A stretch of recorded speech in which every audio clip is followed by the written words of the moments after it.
Welcome to episode 397 of In Touch with iOS, the show that talks about iPhone, iPad, Apple Watch, Apple TV, Vision Pro, Mac, and related technologies. I'm your host, Dave Ginsburg, and we are recording this show the day after Thanksgiving in the United States, early afternoon, so it's a little different than normal, but what is great is that means Patrice Brend'amour could join the show, and I'm so excited. How you doing, Patrice? Thanks for being here. Hi. Yeah, doing good. Been busy. I actually had Thanksgiving yesterday here in Austria. So good. There's that. Not a public holiday, but at least I had some food. Oh yeah, you joined in with us. That's awesome. Mm-hmm. I did. Good. And also here is Jill McKinley. How you doing, Jill? Oh, I'm doing great. It's Friday. It is Friday, and glad you're Friday. here as well. Jeff Gamet is here, and glad you're here. I'm happy to be here, and this is super exciting. So many awesome people to hang out with. Absolutely. I can't wait for all of you to keep me entertained. Yeah, we will. We always do. Okay. Marty Jencius is in an undisclosed location, or maybe semi-undisclosed. How you doing, Marty? I went and got my college pizza. My wife doesn't know it. It's in the refrigerator for when we get snowed in tomorrow. I'll be just noshing down on Garcia's Gut Buster. That's right. I'm doing good. At least you're prepared. You're prepared. And pleasant surprise. We didn't know if he was going to make it, but I'm glad he's here. Guy Serle. How you doing, Guy? I'm doing fine, and I have a beef to pick with Jeff. Yeah. Well,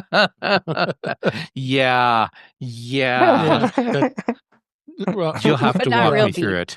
Well, yeah, But not real beef. not real beef. No. You can pick a cow. Let's see, a pig with me, a bison with me. Actually, I am an apex predator, so as long as it's not cow, I'm okay. Okay, good. Iguana. Trash panda. Trash panda. Actually, I know what they eat. I don't want to eat trash panda. Yeah. All right, let's go to the show this week. Oh yeah. That's this thing. We got a good amount of stuff to talk about. This tends to be kind of a quiet time of the year, especially after during the holidays going on. But we'll definitely have some great conversations this week, and we'll just start off as we always do with In Touch with Vision Pro. Great to have Patrice here, so she's also a Vision Pro user.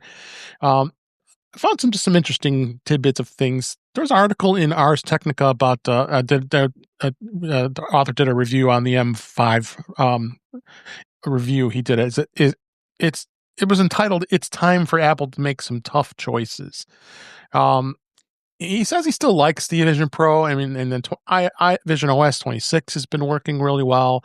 And a big thing I wanted to just talk about is the dual strap. I think is really important. I think I'm glad I purchased it. I'm not sure. Did you get one, Patrice? Or are you still sticking with what you had, the M2, or did you get the M5? I don't know. No, these are, I mean, given that it's not even available in Austria, I would have needed to go to Germany, and I kind of didn't. So I'm still planning on buying the dual strap. I'm not going to buy the M5. I decided. I'm with you. Marty is going to be the alone one. He did get one, but so yeah, he did some comparisons with M5 chips offering more than just speed. Just a good summary of what was going on. Content, he's saying quality over quantity. I think my reason to bring this article to the panel this week is I think it's I'm fine with the M2, and I'm already can give us some insights on that. But overall, I think this guy did say that if you already have the M2, it's probably not worth the upgrade to M5 in this person's opinion. But and another thing that was interesting, it was talked about too, is before I hit the questions here, is the app support is mostly frozen in the year 2024. I would tend to agree with that. A lot of apps aren't. Some are their iPad versions. He's mentioned some of those things, but it's you can give or take with that. So, with you being a guest here this week, Patrice, I'm gonna start with you. Where we've all talked about M5 versus M2 and with all that stuff already tons of times. Where was your view on this? As far I know, like you said, you're sticking with the M2 like I am, but I have so many problems with this article. I mean, first and foremost, it depends. Like I'm hanging out on InSpace a lot, and the InSpace group. There are some people that have the M5, and some people it didn't make a big difference, and for some people it did. And it really depends on what you're doing with it. Like if you are a heavy content producer, for example, it might be worth it. Like there were some people like Tyrone, for example, some advanced use cases where like it really did make a difference to have an M5. On the app support side, it depends on how you look at it. It's like if you look at the big name players, like I don't know, the whole Meta area, Microsoft still, I mean, sorry, their apps are crap still on the Vision Pro. So like on the apps that a lot of people might want or might recognize, it's not looking so good. But there is a plethora, and there's like of like third-party smaller developer apps that are coming out that are really amazing. Like I mean, we've gotten there was recently one for I think helicopter flying, like a simulation. There's really cool games. There's really cool apps. There's like people are trying things and people are figuring it out. And I have to disagree. Like on a third point here. He talks about or they, I don't know, personas and stop making personas happen. I disagree. Personas is the best thing about the Vision Pro. I hang out all day, no, not all day, but like for at least an hour almost every day with people around the world. We watch movies together in persona. We sit together on a beach and talk and stuff in FaceTime. And the personas have gotten so much better over time. I want it to be better. I want more. This is already great, but I want more. I agree.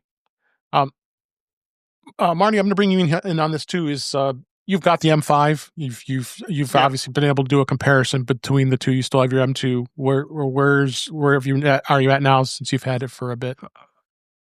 I think it's better. I think it's faster. I think there's clarity differences between the two. Do you need to get one if you have an M2? No.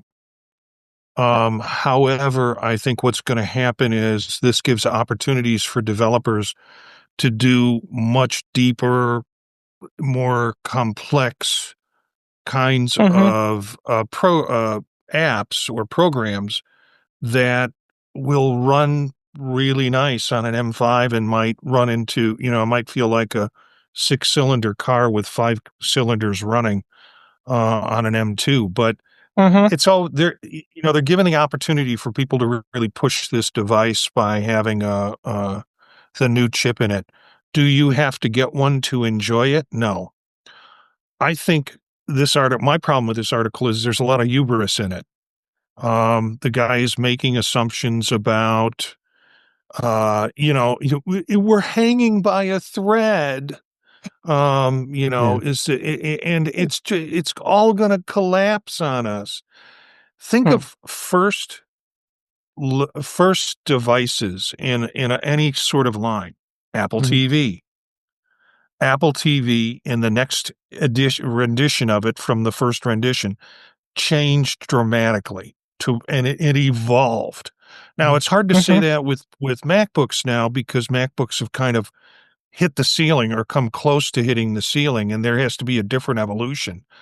But we are so early with VR and AR, at least at the Mac end, that you're going to see in new devices large, whether it's a set of glasses or whether it's a Vision Pro 2, you're going to see major changes in the capacity and what it can do because there's a lot of places they could go with it that they haven't gone with yet. So this guy is just predicting failure. Go ahead. I thought you were done. Yeah, go ahead, Guy. Okay. I don't own a Vision Pro, nor do I play one on TV. But as far as content goes and applications goes, I think back to the original iPad, which was very expensive for what it was, had very little in the way of dedicated applications for it. Of course, there was plenty of content because you could, watch movies and all the rest of that was available for it. But the Vision Pro, this, and as you were saying, Marty, this is an evolving platform. And the fact that it's $3,500 is a high price to pay for a lot of people. And I'm not sitting here saying that, Apple priced it wrong and blah, blah, blah, because it doesn't matter. Apple priced it at what Apple priced it at. So it doesn't really matter what I think the price should be or what anybody else thinks the price should be. The price is what it is. And if application developers can't get on board in the early stages of this, then that's okay too, because there'll be plenty of other smaller developers that will jump in and fill the place. And when it comes down in price, which of course it's going to, and when it changes form factor, which it very likely will eventually as well, it's going to be a different type of machine. And will the people that spent all the money on earlier versions or on the versions that are to come be willing to accept app developers that had the money to make applications for it and didn't? Or will they tell them to go pound sand and stay with the other ones? Right.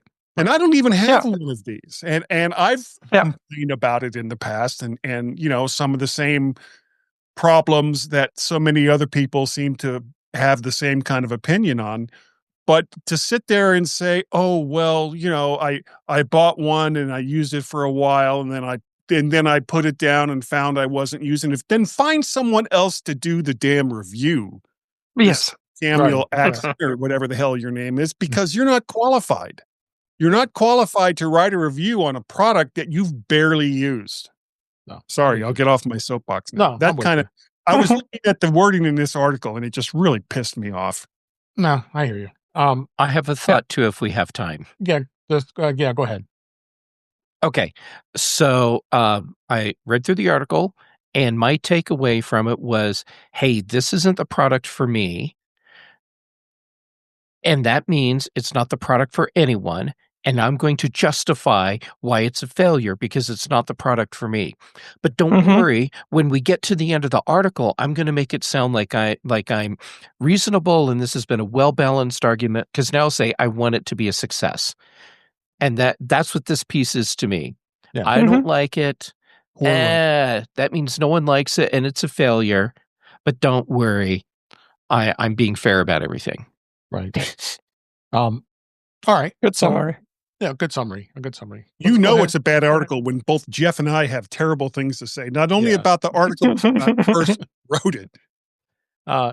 One more thing I'm going to hit on is about movies. Movies, the content. We all have been talking about the issues with not enough immersive content, immersive videos, and I mean, we've got a good amount of it. I mean, we want more. We're got a lot. There's a good amount. I want more. I want more. There's a lot, but I want more. Yeah. So some movies are starting to release their versions on Apple TV, as well as this one, Tron Legacy, which I tried it out to see if I got a good experience. It's in 3D. Tron Legacy is a pretty even older movie, so they did convert it to 4K and 3D, and this says that it was available for the Vision Pro. So I tried it, and you can't get it to be a real big full screen. If you want to put it into theater mode, it scrunches it down. So I mean, you can leave this. I've had the screen open big, and I watched it for a bit, and I felt like it was a good experience. But obviously, I want more. Like I think us Vision Pro users have to where it should be. And more immersive. I know it's not going to be because that film, of course, is very old. No. But I think this was a good try. I thought this article talking about it was just going a little overboard, saying, "Oh, it's now available," to just kind of get people to read it. It's only on Disney Plus, right? This is because it's Tron. It's Disney. Yeah. So I mean that makes a difference, because the experience with Disney Plus on the Vision Pro is definitely not as good as the TV app, for example, or other apps. Right. Exactly. So, but more such a mention to see. Now, start exploring. As those who have Vision Pros, explore what you're going to see. And I never was a big 3D fan to begin with. I mean, especially in the movie theaters, I hated wearing those stupid glasses. I would just don't. It was so dumb. Any thoughts on this, Marty? I think 3D is different than spatial. Right. And I think what we want is spatial. And that's a whole different apple in terms of shooting. And, I've got probably besides the animation ones, I probably have most of the 3D movies. They are nice, very nice on the headset. But I think what you're asking for is some of the stuff that you see in Apple's gallery in terms of short form video right now, but could be long form video produced through spatial photography. Yeah. So. The Vision Pros, the first time I care about 3D. I actually watch almost exclusively, if I can, 3D. Because it does, on the Vision Pro, it makes a difference. Yeah, it does. I mean, it's not spatial, but it's still better. Yeah. No, but in this case, this movie being as it was filmed in older technology, but they did do some revisions to it, but it was a good experience. I mean, it wasn't. Well, I guess again, like I said, Disney, beginning, I want more. If Disney buys a cow, though, they're going to milk it dry. So it surprises me they didn't reach out and said, "Oh, we got a new Tron coming out, so let's go ahead and get an old Tron and force 3D into it." So, I mean, to be fair, most 3D movies these days are conversions. They're not shot in 3D; they're conversions. So. And that works to differing degrees. For some movie, it works fine. For some, it doesn't. I'm assuming because they could do the 3D and the 4K that was shot in 35 millimeters, and that would allow that to happen. But yeah, it's still not the same. And I mean, spatial is a whole different ballgame. Yeah. Like you cannot take a standard movie that we know, like a standard storytelling, the standard visuals that we have these days for a movie or a TV show, and just spatialize it. Doesn't work. Does not work because it's a completely different way of watching. It's a completely different way of storytelling. And that's what Apple and a lot of other content producers have been trying to figure out or have been figuring out, like step by step. There was a whole event a month ago, I think, at Apple Campus, where they talked to storytellers and producers and whatever about the tooling, about the storytelling, and the things they'd learned. Yep. All right. So let's go ahead and move on out of In Touch on Vision Pro. Move on to beta. Beta this week, very quiet. There wasn't a release this week, so really much to talk about. iOS 26 and all the rest of the betas are in beta 3. So nothing too eventful. One thing I wanted to mention, I don't know. Any of you use this Invites app? I tried it a little bit. I just don't know if it's even worth talking about, honestly. But nope.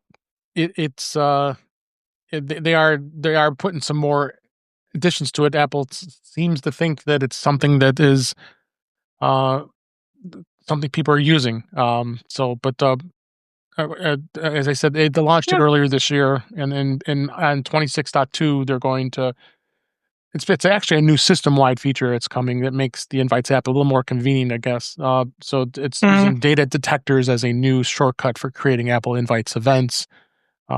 It'll be launching soon, of course, and when you go into it, it just gives you more granular ways of adding it into the events calendar, like copy event and add calendar, all that stuff. Invites is the choice that's in here. So probably not much else you say about this other than the fact that it's there. Clearly, it's hanging by a thread. Yeah, it's kind of like need to have the developers support it.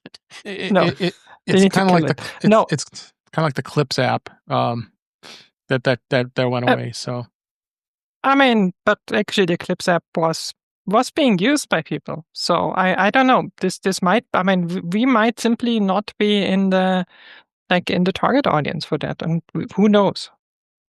Yeah, right. Maybe people that actually go out and do stuff use this app. People go out and do stuff? I know. It's this crazy thing I've heard about. Haven't verified it yet. Outside? Outside, no.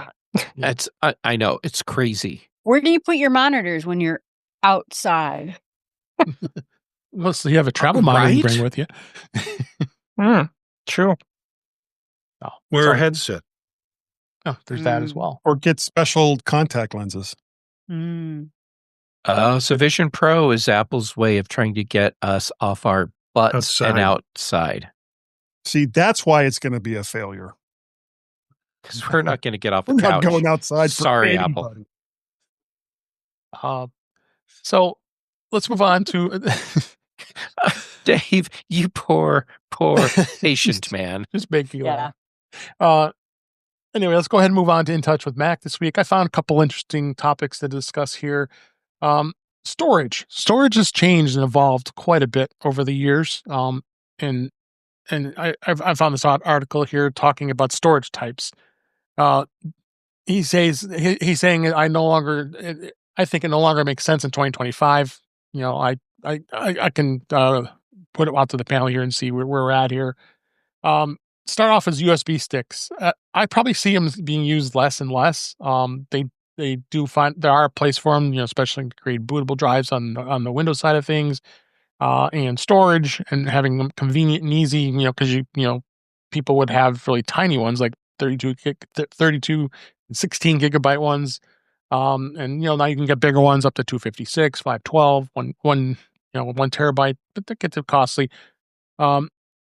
And we all have tons of them. So I know that's a place to really have. And I'll just kind of start off one by one here. What does everybody think with USB thumb sticks now? Where do you think things are going with them now? I don't use them as much as I used to in the past, but absolutely necessary tools. I'm sorry, I just stepped on who you're going to. Sorry, I'll shut my mouth. No, go ahead, Jeff. Go. Okay. USB sticks are still absolutely necessary. And it depends on what market you're in. Maybe not for you, but like this person saying, cloud storage has made them obsolete to me. Well, good for you, pal. I live in a world where if I walk into to say the company that handles a lot of the professional printing for me, and I say, I've got it on my cloud drive. Right. They're going to say, that's great. Now take it from your cloud drive and put it on a USB stick so that we can get it into our system. Exactly. Yeah, this person doesn't work in an educational system with computer labs with students in and out of them all day long. I've picked articles I knew would generate some discussion here. So, well done, Dave. This person does not live in the real world. No, they don't. I agree. Also, for like conventions for companies to give to people for product information and all the rest of that. Yeah. This USB stick has my passport photo on it that I got like 6 months ago or something. That's like you go to like a photo studio or whatever, and they take a picture for the passport and they give you a USB stick if you want it digitally. Like how else? I mean, they could have a website and whenever you download it. No, this is easier. They literally. I think this is even a one. I think it's even a 256 gigabyte or 512 gigabyte. It's quite a big for like one image. That's how it works, and it makes sense. Not remote booting.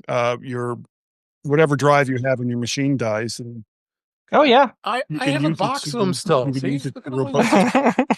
Same, Dave. Same.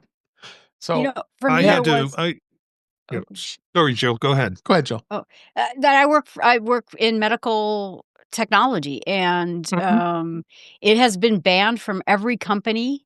Yeah, I've worked at for the last 20 years. And so it used to be a cool way where I actually did live demos off these sticks where I could run a server off of them, and they were great. And then they were completely blacklisted because it's a very easy threat to your system. And that makes sense. Security. That makes sense. In the enterprise side of things, I'm in the same boat. We're allowed to use the thumb drives to copy things off of it, but you cannot copy anything that's onto it. That was our stance, because you're going to have clients that want to give may want to give you something, and long as you just have to, you're depending on the employee to trust, to know that this is not a thumb drive that someone found on the street and decided to just plug it into their computer. Yeah, you just scan. What's on this? You put it on exactly. So right. Doing. Go ahead. Yeah, doing student interviews, and they had to do writing samples. So we had 20 of them in the lab at a time. I bought 20 of these things at a very cheap cost. Everybody got one. They turned it in, and that's where they stored their writing sample on there, so I could have access to it. So yeah, so still very functional. Consensus is yes, it's a way to go. I try to get USB-C versions of them as much as I can. I prefer to have them. They have those ones where you can slide it out, where you got the USB-C on one side and then the USB-A on the other, but the darn things never stay in place. So I've kind of just try to avoid those now at this point. So, but agreed with this. Now moving on to CDs and DVDs. Does anybody use those anymore for media? I don't. I still have my Blu-ray portable that I plug into my Mac, but I in fact I had a whole stack of the DVD RLs that I just finally I've been holding on to these for years. I mean, what am I going to do with this anymore? I bought what is a DVD? Because they were like super cheap, and I was like, oh man, I'll never have to buy any more again. And as it turns out, that's exactly right. 20 of them sitting on a spindle. I was like, well, why am I even keeping this anymore? So I used to create media and make like 20 copies of it, distribute the DVD or CDs or DVDs to students, and all of my lectures were on it.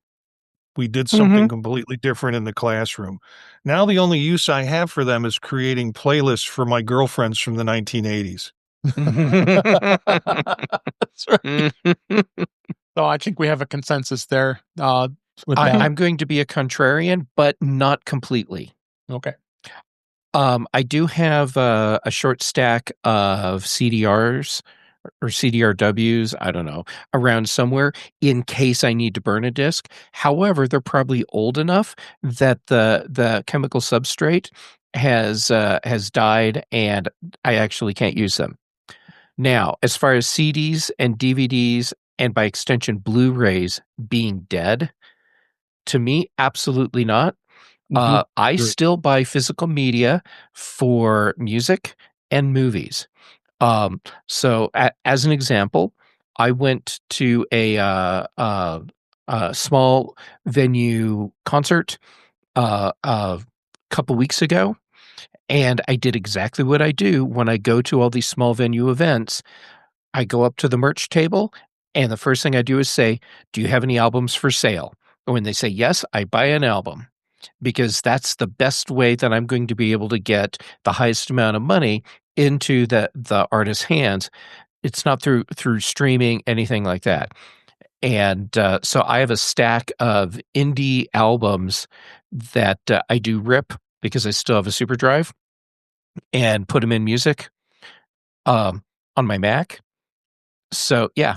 And if there's a series, a TV show, a movie, whatever that I want to watch, if I think it's something I'm going to watch multiple times, I actually price compare getting digital off of, say, Apple or Amazon versus what does it cost to buy the DVD or Blu-ray. And occasionally, I will find that if there's a movie I want to watch, say, once, the rental cost is higher than buying a DVD or Blu-ray off Amazon. So I'll just buy it, and then I've got it. And and then the other thing is, go ahead. Nothing you just said made any sense. I'm sure. Like I was like, what are you talking about? I know. I'm not even on the same planet. Physical media, Blu-ray, DVDs, ripping, super drives. Like, what is all of that? I know. I'm speaking in tongues, Patrice. Anyhow, I think so. So for me, the physical media is important for entertainment. The problem with digital media is the Lord giveth and the Lord can taketh away. Mm-hmm. Yes. If you watch some movie that you really like, say on Netflix, and then the next month they no longer have the rights to show that movie, well, you can't watch it again. Mm-hmm. But if you have the physical media, and this is, my son Peter buys a lot of physical media, including record albums. But the main reason why he still buys DVDs and Blu-rays is for exactly that reason. So he has like the entire Godzilla collection because, of course, so at any given time, he and his friends can Zilla out and watch a bunch of guys in rubber suits destroying miniature cities. And you raised your son well. What's wrong with that? Yeah, I know. I agree. So, but here's the thing. There's a difference between a streaming service like Netflix and buying it off, I don't know, Prime or Apple or whatever. You can buy it. You can buy something on Apple services, and as long as you keep it, it's still gonna work. The problem, Patrice, is if for some reason whoever owns the copyright to that music or that movie suddenly decides, I don't want Apple to have it, then they have to take it away. No, it's still have it. You still have it. It's in your in the terms of it's in the terms of service of Apple. They might take it away, but the copy you have will still work. If you still have a copy. Yeah, you should definitely have a copy. A lot of people don't necessarily bother to download a copy of it. They just watch it and they assume that it's still going to be there 6 months to 6 years from now. And that's not always going to be the case. Yeah. I will kind of give one side of it is that I agree. I have not bought digital. In fact, I've gotten rid of every CD and every physical media I have in this house. Same. And everything I have is digital. End of story. But there have been places where if you don't have a local copy, let's say an episode becomes problematic. Mm-hmm. And they say, well, we've now pulled this episode or this show or this movie because we don't think it's proper anymore. Then you could lose it. And I used to belong to Peanut Press before there was Kindle, and Barnes & Noble bought them and obliterated 197 of my books that I had because I never thought to download them all. And I lost 197 digital books that I bought because they sold. Yeah. So. Hey, Jill, look, this is the CD I bought from the concert that I was at a couple weeks ago. Nice. They cannot obliterate this. They can't, right? No. They can try. They can try, but they'll have to take it from my cold, dead hand. Jeff, you need to take that off-site and put it in a storage capacity place where cold fireproof. Yeah, you're right. With all of the other indie albums that I have bought. Yep. How freelancing, free spirited you are to keep your physical media in your house when there's a danger of it burning up. I live on the edge, Marty. Yeah, I should send it to like an Iceland vault and like a cold vault somewhere. I mean, there's like stream it. Stamps of space in Iceland, so maybe go Norway. Mm-hmm. Oh yeah, that's true. Yeah, that's true. Norway works too. All right, let me hit a few comments here from the chat room before we move off this topic. Witherbucket's got some great comments here. Owning stuff that is in a streaming rights purgatory is very important, and you can't get streaming videos signed at a convention. Okay, true. That's true. People have pens. And he said burning was an ancient ritual sacrifice. Yes, I still participate in this ritual. Well. I think I'm the oldest person in this group. And sometimes when you guys start talking about, I'm pretty sure. When you guys start talking about change and how difficult it is, I feel much younger. What if the streaming service does this and I don't have it and it's gone and I feel then like go back to your 8-track player and just use an 8-track tape, okay? Yeah, like quad 8-track player. Yeah. Or to be fair, the audio quality on your 8-track was far superior to what you were getting on your cassette. A cassette, right? But I'm kind of with Marty on that. My stuff is gone 20 years now. I haven't had a physical media thing. I ripped my music on there. I ripped most of my videos on to a local drive, and they're gone. I mean, 20 years, 30 years gone. I mean, it's just not even. Yeah, that's why you need Backblaze. There you go. And I have Backblaze. So all of these albums that I rip, they go into Apple Music, but I also have them all on my Plex server. There's that, and of course all that does get backed up to Backblaze. So I thought about Plex. So Marty, I do have a digital a backup offsite for all of my physical albums. And you don't have a problem with DRM? I mean, getting through the DRM? No. Well, okay, so like for a CD, there's no DRM. For a DVD, not a problem. And I actually haven't tried to rip a Blu-ray. Yeah, I've got a bunch of stuff ripped, but it seemed to get harder and harder to do it with material that I wanted. Right. So I do still buy physical material, but it's when I cannot get it in any streaming service. There are a few movies that they are just not putting on streaming that I want. So Marty lives in a material world. He's a material girl. All right, moving on here from this topic. I'm going to hit a bunch of these other topics before we run out of time this week. AirTags have now a new feature that could even work better now for many travelers. One of the most common AirTag cases is in the tracking luggage. Apple did ship a great new feature last year that helped airlines recover lost luggage faster. There's a report that's out there talking about it's just gotten an upgrade. Apple has improved how lost AirTag location gets to airlines, starting with Delta Airlines.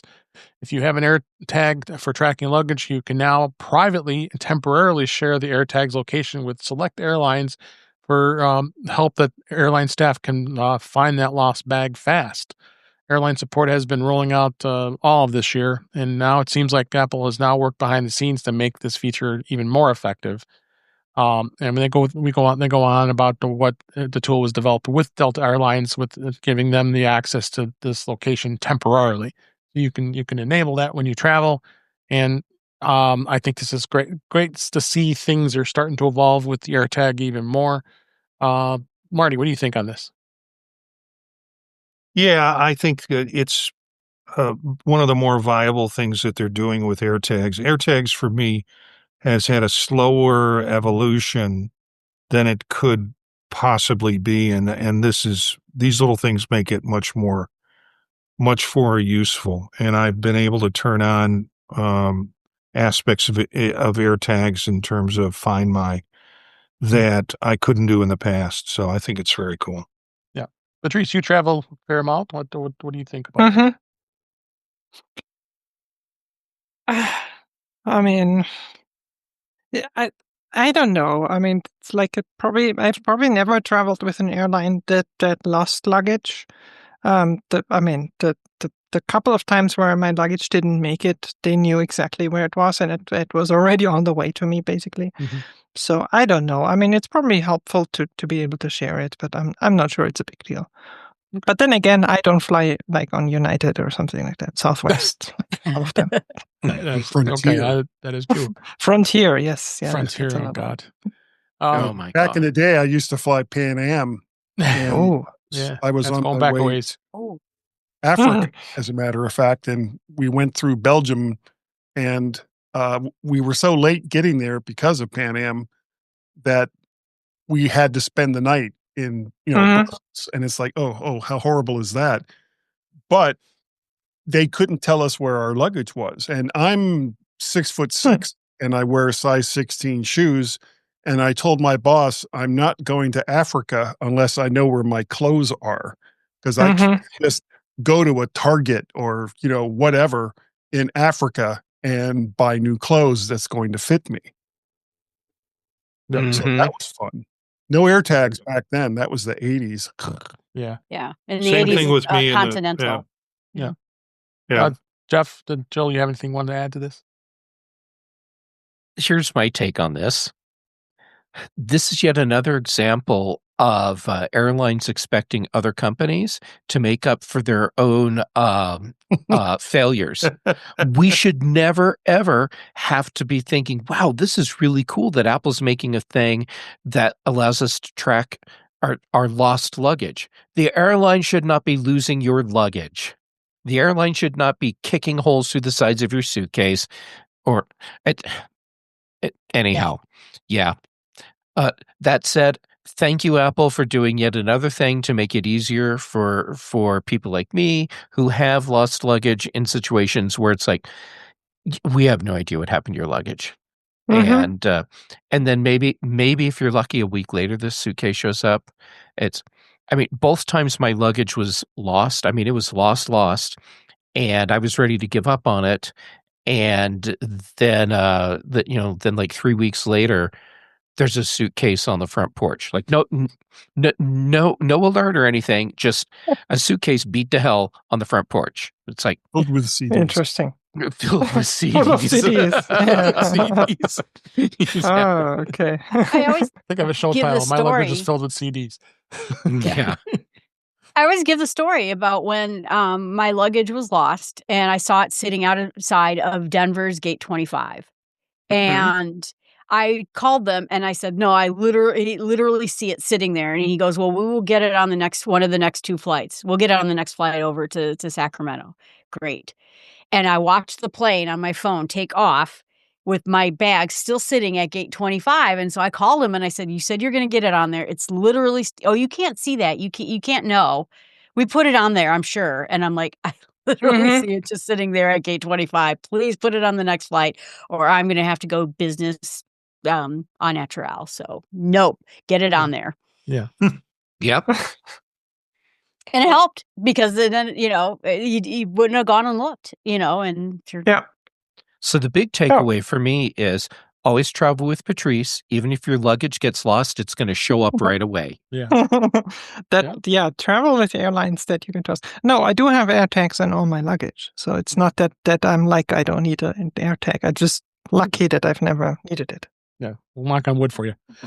Yes. So a couple more topics I want to hit, some news stories before we wrap up here.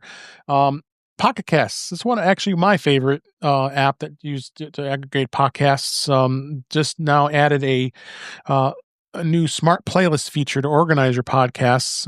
Both the mobile and desktop versions of Pocket Casts now introduce this feature designed to help you organize your favorite podcasts. You can manually create your own playlists by hand, or they have a smart playlist option and can apply your own rules to do the job automatically.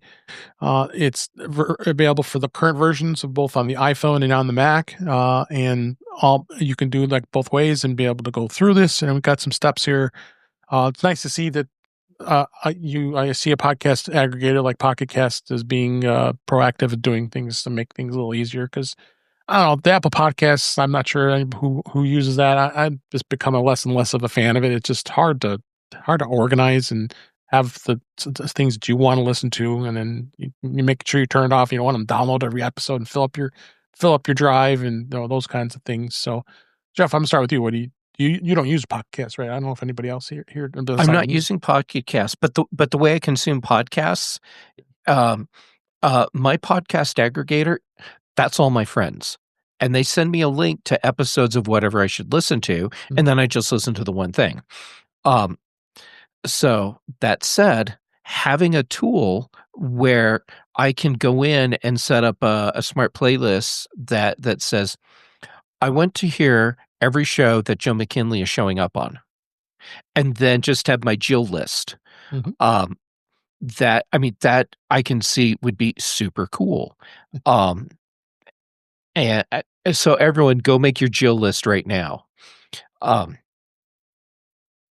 Yeah, that I can see the value in that.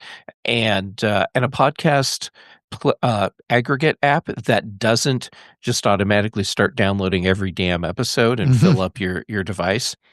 That seems like a really cool thing.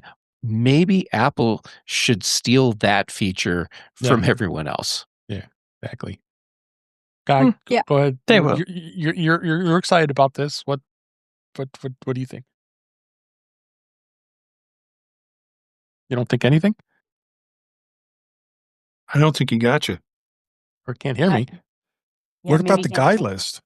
That's what I want to know. Oh, okay. The guide list is hard coded into everything. It is.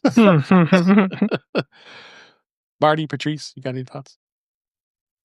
I have been a longtime user of Apple Podcasts and have heard the longtime complaints, but it works for me. And it was a scenario where I was having to put the RSS feed in directly to get my podcasts on Apple. So it seemed like it was a natural for me to kind of get involved in that. I am, however, having an affair right now. And because of that, I can't use Apple Podcasts. I have a Pixel 10 that I've been playing with on this trip. And I've been introduced to Pocket Casts. I went to Pocket Casts because I know Dave spoke so highly of it, and it was available on both platforms. So I've been monkeying around with Pocket Casts more, and just opened it up to see that is also available. It is. The smart lists and the lists are available on Pocket Casts. I have it on my Pixel 10 too. But I've already Marty, had it on my iPhone. Are you really having an affair, or are you just in an open relationship? Well, I don't know. You'd have to talk to my other phone about it. But yeah, it'll answer better than Siri. Well, that does sound like an affair. Yeah. Because otherwise you would know. Yeah, the other phone would know if I wasn't having if she were in an open relationship, you would know. Sometimes I like to put them both together. No. Kinky. Been using Overcast for years and decades, but they just have not. He's not paying as much attention to the app as much anymore. Although he just came out with new features last week, but I'm slowly migrating to Pocket Cast. Okay, good. All right. Other topic here, real quick, is about Plex. Plex has started. They changed things. I don't even know if I have the lifetime pass. I don't know if they even offer it anymore. At least I was trying to find out if they were when I was looking at this article. If you're a free Plex user, you're going to have to buy an alternate plan if you want to be able to share your media like a Plex server to get remote access to the premium features. The changes which the companies first announced this past March, starting hitting the Roku app first, and other TV platforms will be hit in 2026, including Fire TV, Apple TV, Android TV, and more. I don't know if it's changed yet on Apple TV. We'll find out. I mean, I use it on the Apple TV a fair amount to watch movies from, friends have shared movies in their server. But I think if I should be set because it is a lifetime pass unless they change the rules. So, does anybody set up their Plex server? I assume you don't have no. You don't do that part. No, I switched away from Plex a long time ago because it was very clear that this is the way they're going. They started introducing more streaming features and basically less for people that have their libraries at home and want to watch that. What they have converted from physical media. So it was very clear that that's the direction they're going, and step by step they're going there. Yeah. This is simply the next step. Yeah. I still haven't gotten around to paying for a Plex subscription, although maybe I should just go ahead and get one since there's Black Friday special right now. And I'm sharing my Plex library with a couple of friends, and a couple of friends are sharing theirs with me. And me still being free, I have not had any problems with the system going either direction. Yeah. So I'm guessing that means that Apple TV is currently not subject to this. Just at least yet. On the advice of my lawyers, I'm pleading the Fifth Amendment. Yeah. Wouldn't it be the 14th in your case? Let's split the difference to say 9th. All right. So let's move on to some stories real quick here before we go. Apple News did lose CNN, and this has been been a story for a while.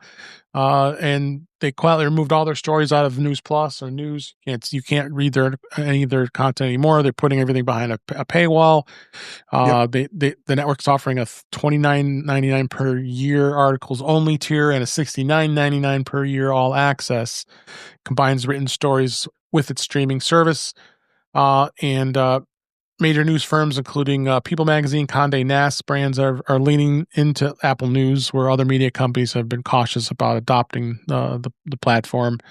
This all boils down to, honestly, this article doesn't say that, but I think it's with the pending sale and merger with Warner Brothers Discovery, which is who owns CNN, to more than likely Paramount, Skydance. Why this is happening, but you're seeing some trends with this, and you're also seeing folks like Washington Post that did adopt News Plus and are offering their content as well. So, Marty, what do you think on this?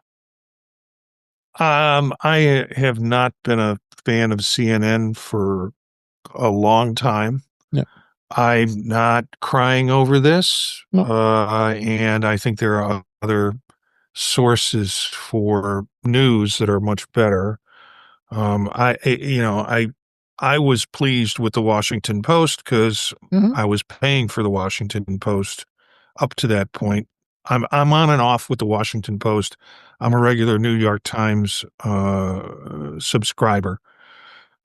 So losing CNN feels like it was losing USA Today in terms of the coverage. Yeah.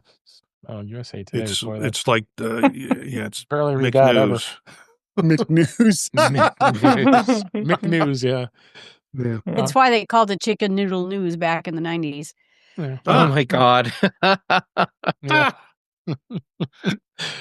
Guy, you any thoughts on this? Yeah, I also haven't paid much attention to CNN once they threw everything up behind a paywall. If you're going to rely on advertising either through your web presence or your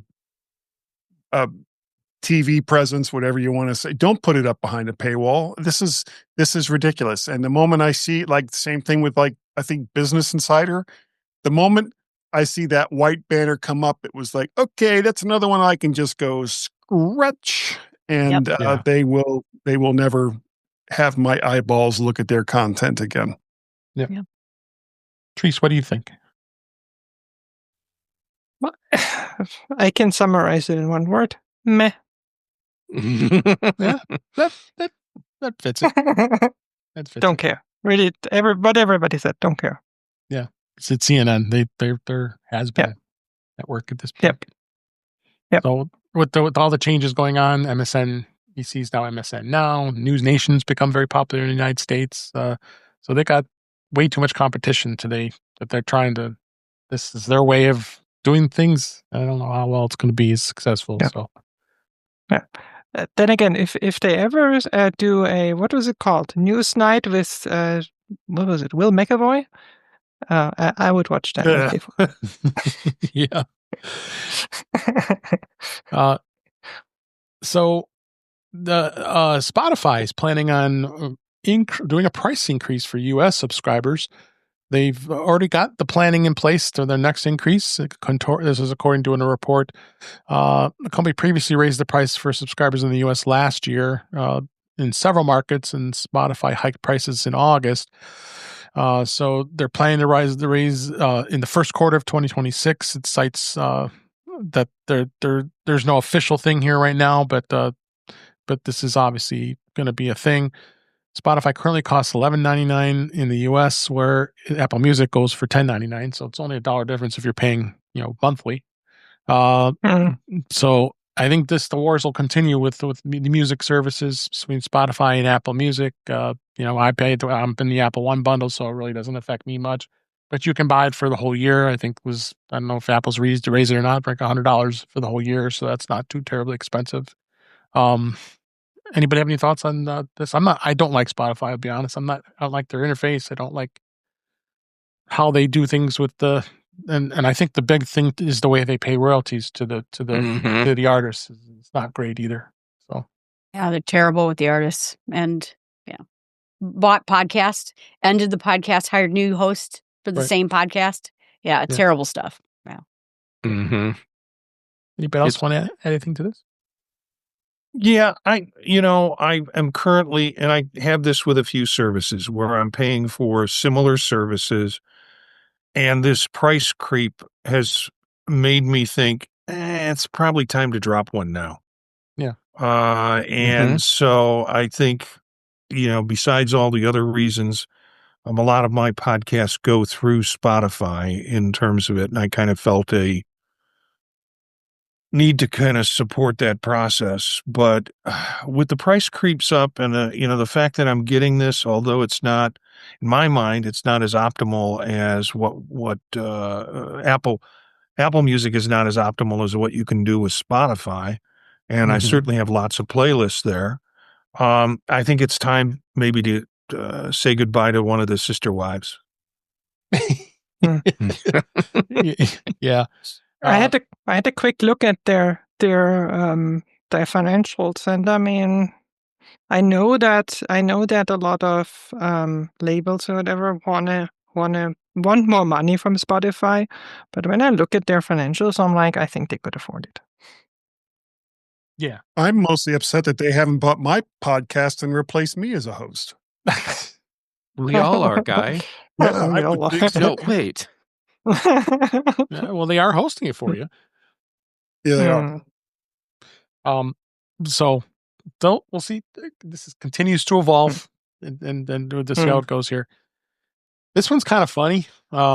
We laughed when this came out. This iPhone Pocket, the thing for $149 and $249. I didn't laugh. Did you buy one, Patrice? No, because it's not available here. Oh, it wasn't available there. Okay, but no, in Europe it's available in Italy and in France. And I mean, if you think about fashion, you know why. Yeah, those are two prime. Well, they were available back on November 14th, prior to, way before we're recording this now, and on the Apple's online store. But then it had short, long sizes, a variety of colors, and all kinds of crazy stuff. It was price range from $149.95 to $229.95, but it's gone. You can't, and it was crafted in Japan. It was a Japanese maker that made it, and it's probably sold out all worldwide. I bet you hit on eBay. I wonder you can start seeing people selling them and see if they can. Yes, for a mere 500% markup, you will probably find it. Yeah, or pay it. You can do what I did and go to Temu and buy one exactly like it for about $7. I think all the Chinese knockoffs, probably what half the ones that are on eBay are. $6. Yeah. No, the proper way would be you go either on Etsy or you go to your friendly person who likes to knit and ask them to do one. This is how I'm going to clean up at Macstock next year. I'm just going to. You are. You got to bet. You better put those out and start selling them.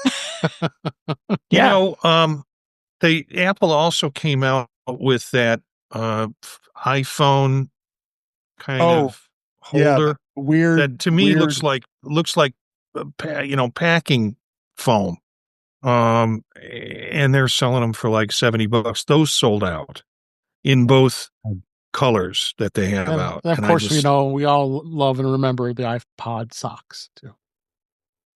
iPods. Yeah, but they're different. Phone grip and stand, Marty. Okay. Just rolls right off the tongue. Yeah. Jill, Macstock next year, have your inventory ready to go because you're going to be able to walk in and say, who wants a deal on a McKinley sling? He's got your back. Yeah. All right. I don't have that kind of time, but it's a great idea. All right. We just outsource it. Yeah, take pre-orders. Do what Apple does. Just get 5-year-old children to do it in a sweatshop for you. Oh, that's... See, there's an idea. Yeah. There you go. All right. Or Temu pays a quarter for a sweatshop. Last story here.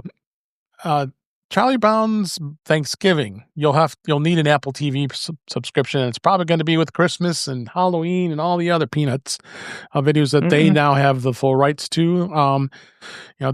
Paramount Plus also probably. No, Apple's the exclusive. It's just Apple. It's just Apple. So now they did have like a short window where you could watch it prior to Thanksgiving. So you did have free for a little bit. but now it's being more restrictive than it had been before. So, but I'm not surprised. Apple, they paid some pretty good money to have the rights for all of the Peanuts shows and specials. So, not surprised, sir. Is anybody surprised that this happened? It's been this way for years.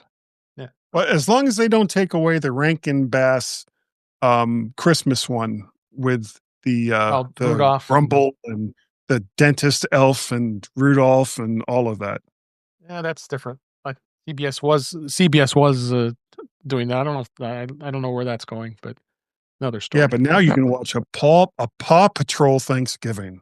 Oh yeah, can't wait. AI just hits you right here. I mean, the feels. Apple does that every year, right? There's usually a weekend or a week or something where you can watch those specials before the actual event, I think it was free all the time. It was free, I think. No, I remember definitely last year that it was the same way, where it was like there was a time where you could watch it for free without a subscription, and afterwards you had to have one. Mm-hmm. It's the same way you sell meth. You just give them a little taste of it, and then they want to buy the whole Apple TV subscription. You know a lot about Correct. that. What's up with Correct. that? He works in academia. Need I say more? All right. Chemistry teacher? Methademia? Walter. Well, before we wrap up, I got a couple comments from Witherbucket. He says, peanuts used to mean something was cheap. And Craig just came on. And how you, Craig? How you doing? As long as we don't lose Christmas vacation. That's true. Christmas vacation. Yeah, you gotta have that. I'm definitely going to watch that again. Yes. Can you still get Dolly Madison cakes? Yes. I think so. Oh, okay. Zingers. Yeah. All right. Snowballs too. All right. I'm Googling Dolly Madison cakes to see what that is. It's probably some. Hey, there's absolutely dairy any of the cream filling they have, Jeff. Hostess sold to a new company, and then most of their stuff is still very similar. All right. If you Google Dolly Madison cakes, it might go completely south. Sorry, Dave. No, at least the top link was Amazon. The other links, yeah. But all right. Yeah, that's for this week. This show. I thank you all for being here. Thanks so much. Everybody was able to make it on this off time because of the holiday, and it's always exciting to have everybody here. Great episode this week. A lot of great conversations. But let's go ahead and wrap up. That's a wrap for this week. Please send your comments, questions, suggestions to our email address, which is feedback@intouchwithios.com.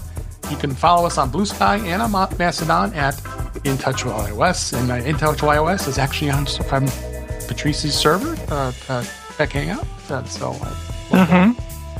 And you can support the show by buying me a coffee at intouchwithios.com/coffee. We'd really appreciate it. You can become a patron of the show by going to patreon.com/intouchwithios. We have 2 tiers to be able to support the show.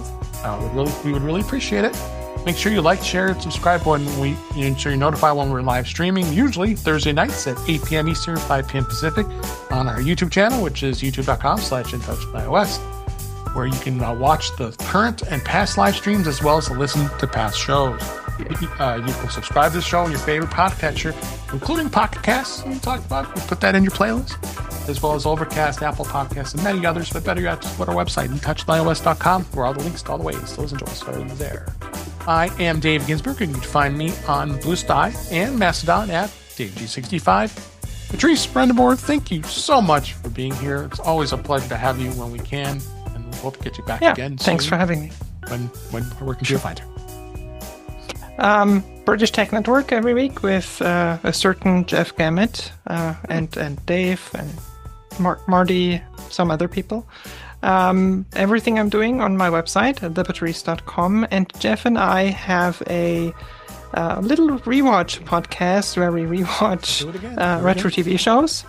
Yeah, we're showing The Monks because of course we can. Mm-hmm. And it's a lot of fun. We're in the middle of season 3 of Stargate SG-1, and tonight probably there will be a new episode out with Zippy's Lip Curl. If you want to know what that is about, you will have to listen to it. Yes. Mm-hmm. Go listen. Thank you, Patrice. Appreciate it. Jill McKinley, thank you for being here. Where can people find you? Well, first, I'm glad you made him watch Gilmore Girls. That made me happy. Yes. Yes. That was a fun discussion. That was a fun discussion, and I can tell you something because we've already recorded past season 3. There's more stuff coming, more interesting shows we've watched. Great. Perfect. Awesome. My favorite show. So you can find me at jillfromthenorthwoods.com. That has all the podcasts. I have a podcast every day of the week. So there you go. All right. Thanks, Very Jill. cool. And Jeff Gamet, always a pleasure having you here. Where can people find you? Well, first, Dave, thank you for being so tolerant and patient with me. I am fully aware of the cross that you are bearing here. Yeah, Jeff. And and then the salt in the wound on that one. Guy is here too. But Dave, that's on you. Anyhow, okay, so Jay Gamet on social media, active right now on Mastodon, BlueSky, and PixelFed. We're only a couple days away from December, which means it's going to be Lego Advent Calendar time. There we go. And based on the feedback I'm getting, I will be posting those on Instagram as well, even though I haven't been active on Instagram for like a year. But they'll be there too for my Instagrammers. And then for shows, Tuesdays on Chuck Joyner's Mac Voices Live, here with you, Dave, on Thursdays for In Touch with iOS. On the British Tech Network, The Big Show and The Mac Show. Brand Chaffin and I do The Context Machine. And as Patrice pointed out, we're doing Retro Rewatch and Retro Rewatch. And I will gladly state that the superior intellect in that show is not me. Thank you, Jeff. Appreciate it. Marty Jencius, thank you for joining us. I know you were traveling. Appreciate you being here with us. Where can people find you? Yeah, it's fun to be here. I'm going to keep it simple. Folks can find me at Jencius, Jencius, either at mastodon.social or at BlueSky. All the rest of the projects I'm involved in, some of them have already been mentioned here. You can find at thepodtalk.net. That's our website. And lots of podcasts for you to take a look at and maybe give a listen to. Excellent. Thanks for having me, Dave. Thank you. And last but certainly not least, Guy Serle. So glad you were able to make it today. Where can people find you? Thank you for having me on, Dave. I really do appreciate it. Even though you got to put up with Jeff at the same time. Right. It's a whole thing. It's a whole thing. That's a lot of therapy right there. Yeah, you can find myself and lately some co-hosts, including Dave Ginsburg, on the G-Men show G-Men podcast show thing. That's available on most of the platforms, including the aforementioned Spotify and Apple and probably so many, many others. You can talk to me because I am Vert Shark in a bunch of different places, including Twix and Skies of Blue.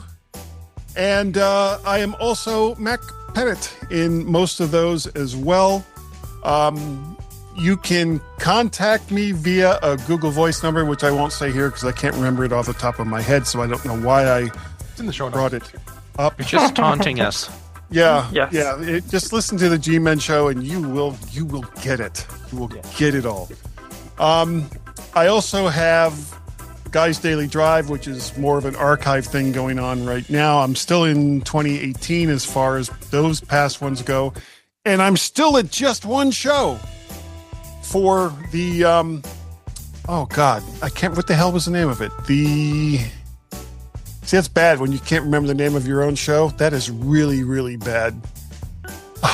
Guy's Daily Drive? No, it wasn't Guy's Daily Drive. We'll put it in the show notes.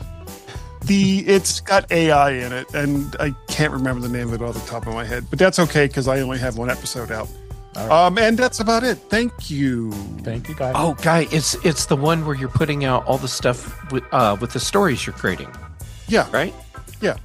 But I've only got one out. I've got others recorded, and I have to go and get some images made for them Carl Madden, who was on the last G show, was giving me hell because he and I completely rewrote the Maltese Cube, which is a story I wrote about, I can't remember how many years ago it was, but we rewrote it as a podcast.